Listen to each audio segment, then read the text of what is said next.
നമസ്കാരം. ആസ്ട്രോ മീഡിയയുടെ എല്ലാ മാന്യപ്രേക്ഷകർക്കും പുതിയൊരു അധ്യായത്തിലേക്ക് ഒരിക്കൽ കൂടി ഹാർദമായ സ്വാഗതം.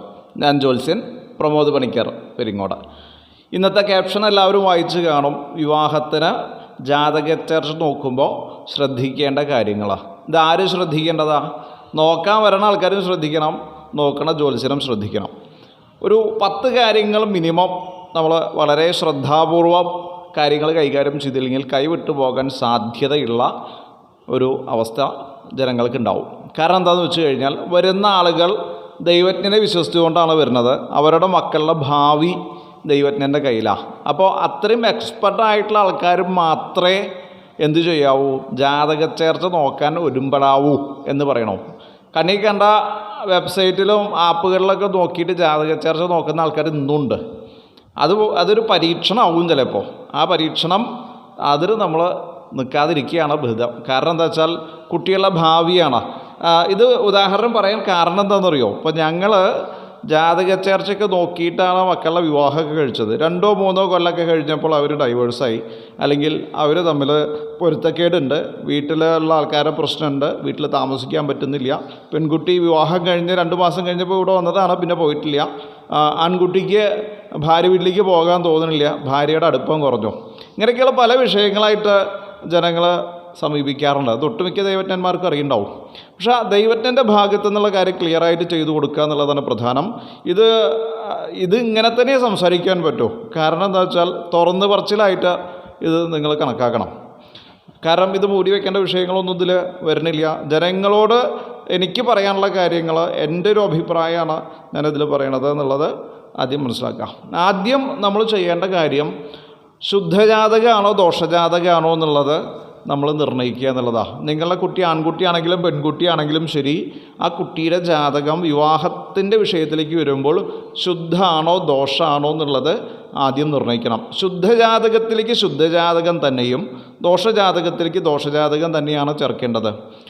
കേരളത്തിലെ ചില ഭാഗത്ത്, ഞാൻ ഇന്ന സ്ഥലത്തെന്ന് പറയുന്നില്ല, ചില ഭാഗങ്ങളിൽ ശുദ്ധജാതകത്തിലേക്ക് ദോഷജാതകം ചേർക്കുന്നത് ശ്രദ്ധയിൽ പെട്ടിട്ടുണ്ട്. അപ്പോൾ ഈ ശുദ്ധജാതകം എന്ന് പറഞ്ഞു കഴിഞ്ഞാൽ, സ്ത്രീജാതകത്തിലാണെങ്കിൽ ലഗ്നാൽ 7-8 ഭാവങ്ങളിൽ പാപഗ്രഹങ്ങളില്ലാതിരിക്കുക എന്നുള്ളതാണ് ശുദ്ധജാതകം എന്നുള്ളതുകൊണ്ട് ഉദ്ദേശിക്കുന്നത്. പുരുഷജാതകത്തിൽ സ്ത്രീജാതകത്തിൽ നോക്കണ പോലെയല്ല, അതിൽ കുറച്ച് നിയമങ്ങളൊക്കെ ഉണ്ട്. പാപേക്ഷിതവായത് ബലരഹിത എന്നൊക്കെ പറഞ്ഞിട്ട് ഹോരയിൽ അല്ലെങ്കിൽ ജാതകാദേശത്തിലൊക്കെ ആ ശ്ലോകം കാണാം. അത് പ്രകാരമാണ്, ആ ഒരു സമ്പ്രദായത്തിലാണ് നമ്മൾ ശുദ്ധം ദോഷം നിർണ്ണയിക്കുന്നത്. അതിൽ ഭാര്യാമരണയോഗം ഇല്ലെങ്കിൽ ശുദ്ധജാതകമെന്നും ഭാര്യാമരണ യോഗം ഉണ്ടെങ്കിൽ ദോഷജാതകം എന്നുമാണ് വിലയിരുത്തേണ്ടത്. അത് കുറച്ചധികം ബുദ്ധിമുട്ടുണ്ട്. 7-ാം ഭാവം മാത്രമാണ് പുരുഷജാതകത്തിൽ നോക്കൽ. സ്ത്രീജാതകത്തിൽ ലഗ്നാലും ചന്ദ്രാലും 7-8 നോക്കലുണ്ട്. പുരുഷജാതകത്തിൽ ലഗ്നാൽ 7, ചന്ദ്രാൽ 7, ശുക്രൻ്റെ പാപമധ്യസ്ഥിതി, ഉഭയഭാവിത്വം ഇത്യാദി കാര്യങ്ങളാണ് സാധാരണ നോക്കി വരല്ലേ. അപ്പോൾ അങ്ങനെ ദൈവജ്ഞൻ വരുന്ന ആളുകളോട് ശുദ്ധജാതകമാണോ ദോഷജാതകമാണോ എന്നൊക്കെയുള്ളത് ശാസ്ത്രീയമായിട്ട് പറഞ്ഞു കൊടുക്കണം. ഇത് നിങ്ങളുടെ ശുദ്ധമാണ്, ഇതിലേക്ക് ശുദ്ധം തന്നെ ചേർക്കാവൂ. കാരണം അതിൽ ഒരേ ജാതി ജാതകങ്ങളാണ് ചേരേണ്ടത്, ഒരേ ടൈപ്പ്. ശുദ്ധത്തിലേക്ക് ശുദ്ധം തന്നെ, എന്നാലേ ഒരേ സ്വഭാവം ഉണ്ടാവുള്ളൂ. ദോഷജാതകത്തിലേക്ക് ദോഷജാതകം തന്നെ. അപ്പോൾ സ്വാഭാവികമായിട്ട് സംശയം വരാം, ഈ ഭാര്യാമരണയോഗമുള്ള ജാതകം ദോഷജാതകമാണെന്ന് പറഞ്ഞു, ഭർത്തൃമരണ യോഗമുള്ള ജാതകം ചേർത്താൽ എങ്ങനെയാണ് ദോഷം ഇല്ലാതിരിക്കുക? അത് ഒരേ സ്വഭാവത്തെ കൊടുക്കുന്ന ജാതകങ്ങളാണ്. 2 നെഗറ്റീവ് ഒരു പോസിറ്റീവായി മാറും അവിടെ. ആ ബുദ്ധിയാണ് അവിടെ പ്രയോഗിക്കുന്നത്. ജാതകച്ചേർച്ച നോക്കാനുള്ള പ്രമാണമൊക്കെ ഉണ്ട്, അത് മനസ്സിൽ വെച്ചിട്ട് തന്നെയാണ് സംസാരിക്കുന്നത്. അത് ഗുരുപദേശം ആയതുകൊണ്ട് ഇപ്പോൾ ഇങ്ങനെ പബ്ലിക്കായിട്ട് പറയുന്നില്ല, അത് കിട്ടാൻ കുറച്ച് പ്രയാസമാണ്. ജാതകച്ചേർച്ച നോക്കാൻ എവിടെയാണ് പ്രമാണം പറഞ്ഞിട്ടുള്ളത് എന്നുള്ളത് പല ദൈവജ്ഞന്മാരോടും ചോദിച്ചു കഴിഞ്ഞാൽ പലർക്കും ഉത്തരം കിട്ടും. അതിൽ യാതൊരു സംശയമില്ലാത്ത കാര്യമാണ്. കാരണം ഈ പറയുന്ന ഗ്രന്ഥങ്ങളിലൊന്നും ജാതകച്ചേർച്ച നോക്കേണ്ടത് പ്രത്യക്ഷത്തിൽ കാണില്ല. അത് ഗ്രന്ഥാന്തരത്തിൽ നിന്ന് എടുത്ത് പഠിച്ചിട്ടുള്ള ചില പ്രയോഗങ്ങളായതുകൊണ്ട് നമ്മൾ പബ്ലിക്കായിട്ട് ഇവിടെ പറയുന്നില്ല. അതിന് പ്രമാണമുണ്ട്, അത് സംശയമില്ലാത്ത കാര്യമാണ്.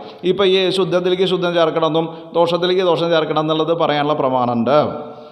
അപ്പോൾ അത് നമ്മൾ കൃത്യമായിട്ട് ദൈവജ്ഞനിൽ നിന്ന് മനസ്സിലാക്കാൻ. നിങ്ങൾ ജാതകച്ചേർച്ച നോക്കാൻ പോകുമ്പോൾ എൻ്റെ മകൻ്റെ അല്ലെങ്കിൽ മകളുടെ ജാതകം ശുദ്ധമാണോ ദോഷമാണോ എന്നുള്ളത് തിട്ടപ്പെടുത്തി തരാൻ പറയുക, ഒന്നാമത്തെ കാര്യം. രണ്ടാമത് പൊരുത്തത്തിൻ്റെ സാധ്യതയാണ്. ചില ആൾക്കാർ പറയും 8 പൊരുത്തുണ്ടെങ്കിലേ 9 പൊരുത്തുണ്ടെങ്കിലേ കല്യാണം കഴിച്ചു കൊടുക്കൂ. അങ്ങനെയല്ല. പൊരുത്തം എന്നുള്ളത് സപ്പോർട്ടീവാണ്. രാശിപ്പൊരുത്തം, രാശ്യാധിപ പൊരുത്തം, വശ്യപ്പൊരുത്തം, മാഹേന്ദ്രപ്പൊരുത്തം, ഗണപ്പൊരുത്തം, യോനിപ്പൊരുത്തം, ദിനപ്പൊരുത്തം, സ്ത്രീദീർഘപ്പൊരുത്തം, മധ്യമരജ്ജു വേദം. 8 ഗുണങ്ങളും 2 ദോഷങ്ങളാണ് നമ്മളവിടെ നിർണ്ണയിക്കുന്നത്. അപ്പോൾ ആദ്യത്തെ 5-ലില്ലാത്തത് രണ്ടാമത്തെ 5-ലുണ്ടായാൽ മതി. അതായത് ആദ്യത്തെ 5 പൊരുത്തങ്ങളില്ല, രണ്ടാമത്തെ 5 പൊരുത്തങ്ങൾ ഉണ്ടായാൽ മതി. ഈ പൊരുത്തങ്ങൾ ഉണ്ടായാൽ ഓരോന്നിൻ്റെ ഓരോ ഗുണങ്ങളുണ്ട്. അത് നമ്മളിപ്പോൾ ഇവിടെ പറയുന്നില്ല, കാരണം അത് വളരെ ദൈർഘ്യം ഉണ്ടാവും. ഇപ്പം തന്നെ അത് ഒരുപാട് ദൈർഘ്യം വരും സംസാരിച്ച് കഴിയുമ്പോൾ തന്നെ. അപ്പോൾ പൊരുത്തം മിനിമം ഒരു 5 ഉണ്ടായാൽ മതി. 5 പൊരുത്തം ഉണ്ടെങ്കിൽ ധൈര്യമായിട്ട് നമുക്കിതിലേക്ക് ചേർക്കാം. മധ്യമരജ്ജു വേദം പോലെയുള്ള ദോഷങ്ങൾ വരരുത്. അതിൽ ആരോഹരജ്ജു അവരോഹരജ്ജു ഒന്നും നമ്മൾ കണക്കാക്കേണ്ട. മധ്യമരജ്ജു ഉണ്ടെങ്കിൽ ഒഴിവാക്കുക. ഗുണാൻ ഹന്തു ബഹൂനവൈ തസ്മാൽ വർജയ വേദം മധ്യരജ്ജുസ്ഥ തത്സമാന. സഹസ്ര ഗുണങ്ങളുണ്ടെങ്കിലും അതൊന്നും ആ വ്യക്തികളുടെ ദമ്പതിമാരുടെ വധൂവരന്മാരുടെ ജീവിതത്തിലേക്ക് അനുകൂലത്തിൽ വരില്ല. അതുകൊണ്ട് മധ്യമരജ്ജുള്ള നാളുകളെ മകീരം, അവിട്ടം, പൂരപൂരാട, പൂയം, ഭരണി, അനിഴം, ഉത്രട്ടാതി, ചിത്ര ഈ നക്ഷത്രങ്ങൾ തമ്മിൽ പരസ്പരം ചേർത്ത് വിവാഹം കഴിക്കാതിരിക്കുക എന്നുള്ളത് ശ്രദ്ധിക്കുക. അങ്ങനെ ഉണ്ടെങ്കിൽ സന്താന ദുരിതം ഉണ്ടാവും. അത് തിട്ടപ്പെടുത്തിയിട്ടുള്ള കാര്യമാണ്. അനുഭവങ്ങൾ ധാരാളം ഉണ്ട്. ചിലപ്പോൾ ഒരു കുട്ടി ഉള്ള ആൾക്കാരുണ്ടാവും, ചിലപ്പോൾ ആ കുട്ടിക്കാവും വരിക, ചിലപ്പോൾ രണ്ടാമത്തെ കുട്ടിക്കാവും വരിക. എന്നാൽ ഈ മക്കളെ കൊണ്ടൊന്നും പ്രയോജനമില്ലാത്ത അവസ്ഥയും ബുദ്ധിക്കുറവൊക്കെയുള്ള കുട്ടികളും അതിൽ നിന്ന് ഈ നക്ഷത്രങ്ങളിൽപ്പെട്ട ആളുകൾ തമ്മിലുള്ള വിവാഹബന്ധത്തിൽ നിന്നും ജനിക്കാൻ സാധ്യത കൂടുതലുണ്ട്. ചില ആളുകൾക്ക് സന്താനങ്ങളെ ഉണ്ടായി കണ്ടിട്ടില്ല. അതുകൊണ്ടാണ് മധ്യമരജ്ജു ചേർത്ത് വിവാഹം കഴിക്കണ്ട എന്ന് പറഞ്ഞതിൻ്റെ ഉദ്ദേശം. മൂന്നാമതായിട്ട് 7-ാം ഭാവത്തിലെ ഗ്രഹങ്ങളുടെ സ്വഭാവം.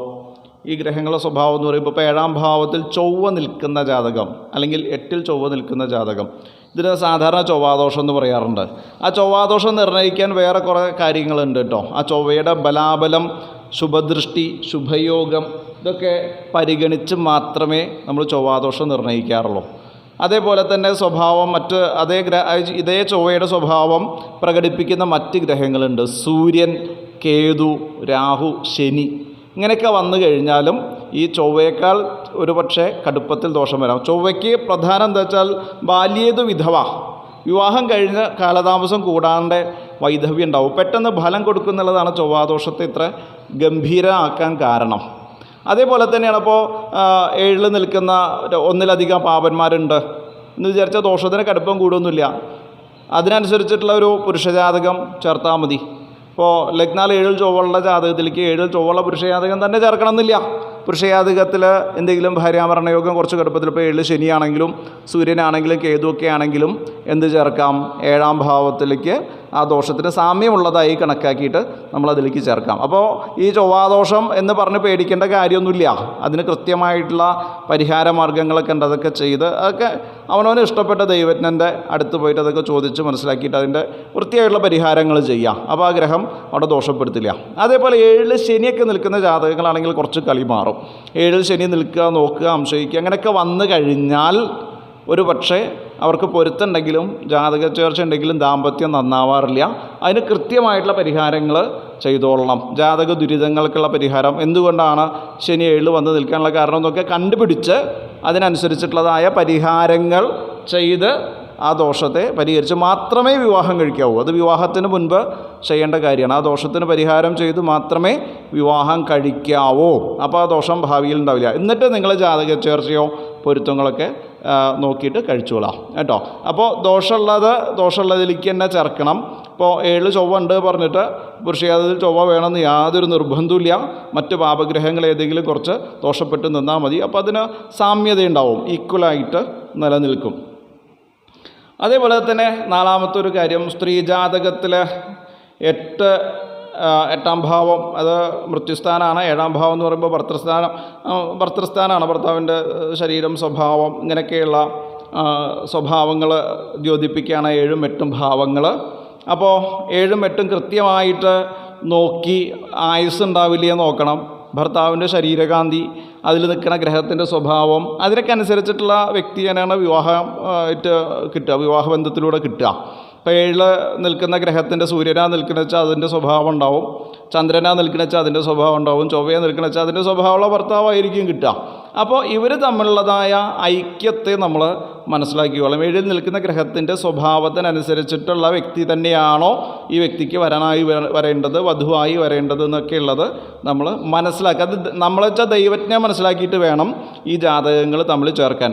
കാരണം ഇപ്പോൾ ലഗ്നാധിപൻ്റെ സ്വഭാവം പെൺകുട്ടിക്കും 7-ാം ഭാവനാഥൻ്റെ സ്വഭാവം കുട്ടി കല്യാണം കഴിക്കാൻ വരുന്ന ആൾക്കാർക്കും ഉണ്ടാവുക. അപ്പോൾ അവർ തമ്മിൽ പരസ്പരം ശത്രുഗ്രഹങ്ങളൊക്കെ ആണെങ്കിൽ ഒരു പക്ഷേ ഇവർ തമ്മിലുള്ളതായ ദാമ്പത്യം വിജയിച്ചോളുന്നില്ല. അപ്പോൾ ഈ 10 പൊരുത്തുണ്ടെങ്കിലും ഈ അവസ്ഥയൊക്കെ മാറും. അപ്പോൾ അതൊക്കെ കൃത്യതയോടുകൂടി മനസ്സിലാക്കിയിട്ട് വേണം നമ്മൾ ഗ്രഹനിലകൾ തമ്മിൽ ചേർക്കാൻ.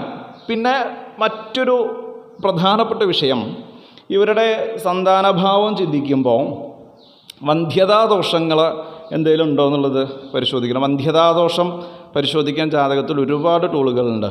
അപ്പോൾ അതൊക്കെ വെച്ചിട്ട് അവർക്ക് വന്ധ്യതാദോഷം ഉണ്ടെങ്കിൽ, സംശയം ഉണ്ടെങ്കിൽ മെഡിക്കൽ ആയിട്ടുള്ള കാര്യങ്ങളൊക്കെ നോക്കി അത് ഉറപ്പ് വരുത്തിയിട്ട് വിവാഹം കഴിക്കുക. അപ്പോൾ ആൾക്കാരുടെ ദാമ്പത്യം തകരാറിലാവില്ല. എന്തെങ്കിലും തരത്തിലായ പ്രശ്നങ്ങളുണ്ടോ അത് അത്രയും ഇൻറ്റിമേറ്റ് ആയിട്ടുള്ള ആൾക്കാരോടെ അതൊക്കെ പറയാവോ. അല്ലാണ്ട് ജാതകക്കുറിപ്പ് നോക്കാൻ വരുന്ന ആൾക്കാരോട് ഉടനെ ഈ കുട്ടിക്ക് വന്ധ്യതാദോഷം ഉണ്ട് അതുകൊണ്ട് ഈ കുട്ടിയെ വിവാഹം കഴിക്കാൻ പാടില്ല എന്നുള്ള ബുദ്ധിശൂന്യത ദൈവജ്ഞം കാണിക്കരുത്. വളരെ ഇൻറ്റിമേറ്റ് ആയിട്ടുള്ള ആൾക്കാരോടാണെങ്കിൽ എന്ത് പറയണം, ഇങ്ങനെ ചില അല്ലാത്തവരോട് പറയുകയൊക്കെ ചെയ്യാം. ഇങ്ങനൊരു വിഷയം ഞാൻ ഇതിൽ കാണുന്നുണ്ട്, നിങ്ങൾക്കതിൻ്റെ സാധ്യത ഉറപ്പ് വരുത്തിയിട്ട് നിങ്ങൾ കഴിച്ചോളൂ. അത് ശാസ്ത്രമാണ്. ശാസ്ത്രത്തിൽ പഴഞ്ചൊല്ലിൽ പതിരില്ല പറഞ്ഞ പോലെ ശാസ്ത്രത്തിൽ അതിന് വേറെ വ്യത്യാസമൊന്നും ഉണ്ടാവില്ല. കൃത്യമായിട്ട് അതേപോലെ ഗ്രഹനില വന്നാൽ അനുഭവങ്ങൾ ധാരാളമുണ്ട്. 99.99 ഒക്കെ സാധ്യതകൾ ഇഷ്ടം പോലെ കണ്ടിട്ടുണ്ട്. അതേപോലെ തന്നെ കുട്ടി ഉണ്ടായതിന് ശേഷം കുട്ടിക്ക് എന്തെങ്കിലും തരത്തിലുള്ള ബുദ്ധിശൂന്യതയോ മാന്ദ്യതയോ മന്ദഗതിയോ ഒക്കെ ഉണ്ടാവുമല്ലോ ചില കുട്ടികൾക്ക്. അങ്ങനെയുള്ള കുട്ടികൾ ജനിക്കാനുള്ള യോഗം ഇതൊക്കെ പരിശോധിക്കണം. ഇതൊക്കെ നമ്മുടെ ശാസ്ത്രത്തിലുണ്ട്. ഇതൊന്നും കാണാണ്ട് നമ്മൾ പൊരുത്തം നോക്കാൻ പാടില്ല. അപ്പോൾ വന്ധ്യതാദോഷങ്ങൾ, ഷണ്ഡയോഗങ്ങൾ ഇതൊക്കെ സ്ത്രീജാതകത്തിലും പുരുഷജാതകത്തിലും ദൈവജ്ഞം പരിശോധിച്ച് മാത്രം അവരുടെ സന്താനഭാവമൊക്കെ കൃത്യമായി നോക്കി സന്താനം ഉണ്ടാവും എന്നുള്ളത് ഉറപ്പ് വരുത്തി മാത്രം ജാതകം ചേർക്കുക. അതേപോലെ തന്നെ ജാതകങ്ങളുടെ വ്യക്തിഗത സ്വഭാവങ്ങൾ ഞാൻ നേരത്തെ പറഞ്ഞ പോലെ തന്നെ ഓരോരുത്തർക്കും ഓരോ ടേസ്റ്റ് ഉണ്ടാവും അല്ലേ.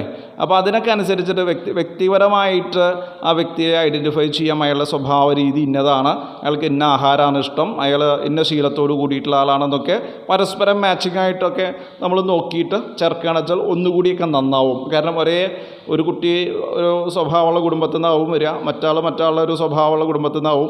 ഇവർ തമ്മിലൊരു കെമിസ്ട്രി ഒന്ന് വിജയിക്കണമെങ്കിൽ ഏകദേശം ഇങ്ങനെയൊക്കെ നമുക്ക് ഏകദേശം സാമ്യതയോട് കൂടിയിട്ട്, അതുപോലെ സാമ്പത്തിക സ്ഥിതിയാണെങ്കിലും മൈത്രിയാണെങ്കിലും ഒരുപോലെയുള്ള കുടുംബത്തിനെ കഴിക്കാവുന്ന ശാസ്ത്രമുണ്ട്. അങ്ങനെയുള്ളതാണ് അത്ര വിവാഹബന്ധത്തിന് നല്ലത്. തന്നേക്കാൾ ഉയർന്ന സാമ്പത്തികമുള്ള സ്ത്രീയെ കല്യാണം കഴിക്കാണ്ടിരിക്കുക, തന്നേക്കാൾ താഴ്ന്ന സാമ്പത്തികമുള്ള പുരുഷനെ കല്യാണം കഴിക്കാണ്ടിരിക്കുക. അത് ആക്സെപ്റ്റ് ചെയ്യാൻ പറ്റുന്ന ആൾക്കാരാണെങ്കിൽ ആവാം, പക്ഷേ അത് ലൈഫിലേക്ക് ബുദ്ധിമുട്ടുണ്ടാവരുത്. അതേപോലെ തന്നെ സ്വഭാവങ്ങൾ, അവരുടെ ചിന്താഗതികൾ, അതൊക്കെ നമുക്ക് ഈ ഗ്രഹനില നോക്കി മനസ്സിലാക്കാൻ ദൈവജ്ഞന് പറ്റണം. അങ്ങനെയൊക്കെ കാര്യങ്ങൾ ചെയ്തു കൊടുക്കുമ്പോൾ ഈ ഡിവോഴ്സൊക്കെ പരമാവധി കുറയ്ക്കാൻ വേണ്ടിയിട്ട് നമുക്ക് സാധിക്കും. അതായത് ആ വ്യക്തിയുടെ സ്വഭാവം മനസ്സിലാക്കിയിട്ട് ഒരു സാമ്യതയുള്ള സ്വഭാവത്തോടു കൂടിയുള്ള ആളുകളെയൊക്കെ തമ്മിൽ കൂട്ടിച്ചേർക്കാൻ വേണ്ടി പരമാവധി ശ്രദ്ധിക്കാം. പിന്നെ സന്താനഭാവത്തിൻ്റെ കാര്യം പറഞ്ഞു. അവരുടെ ഭാഗ്യാദി അനുഭവങ്ങൾ ഒക്കെ നമ്മൾ ചിന്തിക്കണം. ആയുസ് പരമപ്രധാനമാണ്. രണ്ടും ദീർഘായുസ്സുള്ള ജാതകങ്ങളല്ലേ. അതൊക്കെയാണ് ഇപ്പോൾ ഈ ചൊവ്വാദോഷത്തിൻ്റെ കാര്യം പറഞ്ഞതില്ലേ. 2 ജാതകത്തിലും ദീർഘായുസ്സുണ്ടെങ്കിൽ, സ്ത്രീ ജാതകത്തിലും പുരുഷ ജാതകത്തിലും ദീർഘായുസ്സിൻ്റെ യോഗങ്ങൾ അനവധി ഉണ്ടെങ്കിൽ അവർക്ക് ഒരിക്കലും അല്പായുസ് ആവില്ല. പക്ഷേ യാതൊരു സംശയം വേണ്ട. അതിപ്പോൾ ചൊവ്വാദോഷം ഉണ്ടെങ്കിൽ ഇല്ലെങ്കിലും മറ്റ് ഗ്രഹദോഷങ്ങൾ ഉണ്ടെങ്കിൽ ഇല്ലെങ്കിലും ശരി അവർ ദീർഘായുസ്സോടു കൂടി തന്നെ ഇരിക്കുന്നതാണ്. അപ്പോൾ ആയുർനിർണയം പ്രധാനം. പിന്നെ നമ്മൾ ദശാസന്ധിയുടെ കാര്യം, 12 വർഷത്തിൻ്റെ ഉള്ളിൽ വിവാഹം കഴിഞ്ഞാൽ ദശാസന്ധി വരാൻ പാടുള്ളതല്ല. ഒരു വ്യാഴവട്ടം, ആ വ്യാഴവട്ടത്തിന് ശേഷം പിന്നീട് വരുന്ന സന്ധികളൊക്കെ പരിഹരിക്കാൻ പറ്റാവുന്നതാണ്. അവർക്ക് സന്താനം ജനിക്കണം. സന്താനങ്ങൾ ജനിച്ചാൽ അവരുടെ ജാതകത്തിൽ അച്ഛനും അമ്മയ്ക്കും വരുന്ന ഈ ദോഷങ്ങൾക്ക് ഭംഗം വരുന്ന യോഗങ്ങളുണ്ടാവും. അപ്പോൾ അതൊക്കെ നമ്മൾ മുൻധാരണയോട് കൂടിയിട്ട് നമ്മൾ ചെയ്യേണ്ട കാര്യങ്ങളാണ്. ഇതിൽ ദൈവജ്ഞന് നല്ലോണം ഗുരുത്വം, ദൈവാധീനം, ഈശ്വര പ്രാർത്ഥനയ്ക്കുള്ള ദൈവജ്ഞൻ പറയുമ്പോഴതൊക്കെ ശരിയാവുള്ളൂ കേട്ടോ. അല്ലാണ്ട് കേവലം പുസ്തകം വായിച്ച അറിവ് കൊണ്ട് മാത്രം അല്പജ്ഞാനം വിളമ്പുന്ന ആളുകൾക്ക് ചിലപ്പോൾ അത് സാധിച്ചു എന്ന് വരില്ല. അങ്ങനെ പല ആൾക്കാരുണ്ട്. വീട്ടിൽ നിന്നൊരു പൊരുത്തൊക്കെ നോക്കിയിട്ടാവും ദൈവത്തിൻ്റെ അടുത്തേക്ക് വരുന്നുണ്ടാവും. എന്നിട്ട് ഇങ്ങനെ കുറേ വിടുവായത്തരങ്ങളൊക്കെ വിടുന്ന ചില ആൾക്കാരെ കണ്ടിട്ടുണ്ട്. അതിലൊന്നും കാര്യം ഉണ്ടാവില്ല. ഈ നമ്മൾ പറയും അല്പമായിട്ടുള്ള അറിവ് എപ്പോഴും ആപത്തിനെ ഉപകരിക്കൂ അല്ലേ? നമ്മൾ മുറിവൈദ്യൻ ആളെ കൊല്ലുമെന്ന് പറയാറുണ്ട്.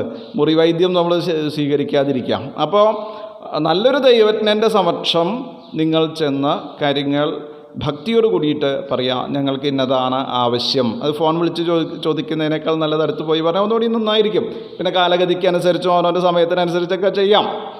അതിൽ തെറ്റൊന്നുമില്ല. അപ്പോൾ നമ്മളൊരു ജാതകം ചേർച്ച് നോക്കുമ്പോൾ ഈ പറയുന്ന കാര്യങ്ങളൊക്കെ ശ്രദ്ധിച്ചാൽ അവരുടെ ജീവിതത്തിൽ, വ്യക്തിപരമായ ജീവിതത്തിലുണ്ടാകുന്ന കുറേ അലോസരങ്ങളെ നമുക്ക് ഒഴിവാക്കാനും അവരുടെ ജീവിതം നന്നായി മുന്നോട്ട് കൊണ്ടുപോകാനും സാധിക്കും. അത് 10-25 വർഷത്തെ അനുഭവജ്ഞാനം കൊണ്ട് ഞാൻ എൻ്റെ അനുഭവത്തിൽ നിന്ന് പറഞ്ഞ കാര്യങ്ങളായിട്ടേ ഇതിനെ കാണേണ്ടതുള്ളൂ.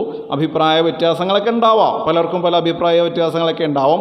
എൻ്റെ അഭിപ്രായം ഞാനിവിടെ രേഖപ്പെടുത്തി എൻ്റെ അടുത്ത് വരുന്ന ആളുകളുടെ അഭിപ്രായങ്ങളൊക്കെ. ഇപ്പോൾ സ്വാഭാവികമായിട്ടും ഇപ്പോൾ ഞാനൊന്നും ചേർത്ത് കൊടുത്തതിലധികം അങ്ങനെ ഡൈവോഴ്സ് പറഞ്ഞ് കേട്ടിട്ടില്ല.